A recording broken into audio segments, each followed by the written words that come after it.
close ka kay Angel. Anong comment mo dyan? Baka aparasyon lang yun. Yung picture.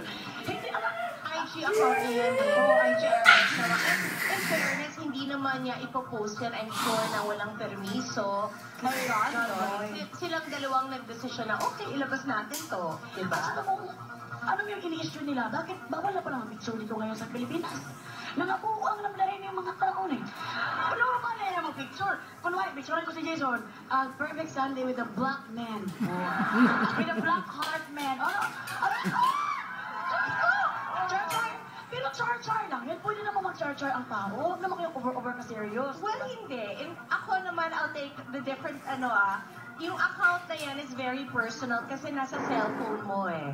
So that means talaga na parang, ano ba pinakamadalas mo hinahawakan, diba, cellphone? So medyo importante sa iyo yun. So, meron kang kahit papano, alam mo rin na ang daming mga makakakita. So, kaya, I don't think naman they're saying, oy, kami na. I don't think it's that. But I think naman, sinasabi nila na, yes, we are getting closer. Yes. And walang masama doon because both are very much single. Yes. Diba? And both have the right to have their happiness. Yes. Ka dyan.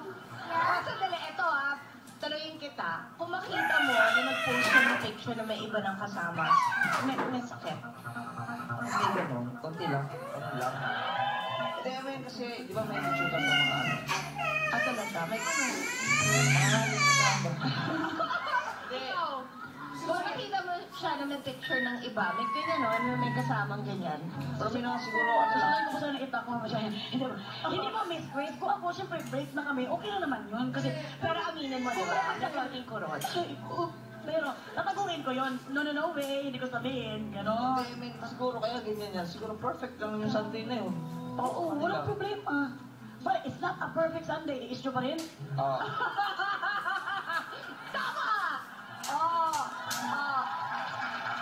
Ito na lang sasabihin ko po sa inyo, lalo na sa audience natin ngayon sa dinami-dami ng mga tinweet nyo sa akin at kay Darla, we made sure to make it happen talaga. As in, kinulit ko ang nanay ni DJ at si Darla naman, tubak ko sa pangungulit. Kaya today, kahit wala pa silang tulog sa pagbabalik natin, Princess and I, Catherine and Daniel, dito po sa Chris TV.